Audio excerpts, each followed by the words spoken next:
ధనుస్సు రాశి వారికి ఈ వారం ఎలా ఉండనుందండి? ధనుస్సు రాశి వారికి 4 గ్రహాలు యోగిస్తున్నాయమ్మా. చతుర్థంలో బుధుడు, పంచమంలో శుక్రుడు, తృతీయంలో శని, దశమంలో కేతువు. బ్రహ్మాండమైన లాభాలుంటాయి. ఆర్థిక సంపత్తి పెరుగుతుంది. ఆశించిన ధనలాభాలు కలుగుతాయి. కాబట్టి విశేషమైన కృషిని కొనసాగించండి. అభీష్ట సిద్ధి కలుగుతుంది. వ్యాపారంలో మేలు జరుగుతుంది. తగినంత ప్రోత్సాహం లభిస్తుంది. సమాజంలో పేరు ప్రతిష్టలు సంపాదిస్తారు. మీరు చేస్తున్న పనుల్లో నైపుణ్యం పెరుగుతుంది. మీ రంగాల్లో మీరు అభివృద్ధిని సాధిస్తారు.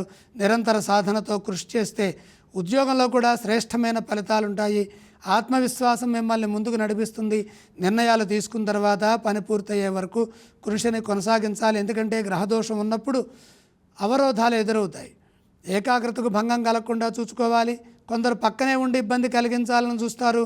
మోసపోకుండా జాగ్రత్తగా వ్యవహరించండి. మొహమాటం లేకుండా మీ కర్తవ్యాలను మీరు పూర్తి చేసే క్రమంలో సున్నితంగా స్పందించాలి. గర్వంగా కనపడతారు ఎదుటి వారికి. కాబట్టి శాంతంగా గౌరవంగా వ్యవహరించండి.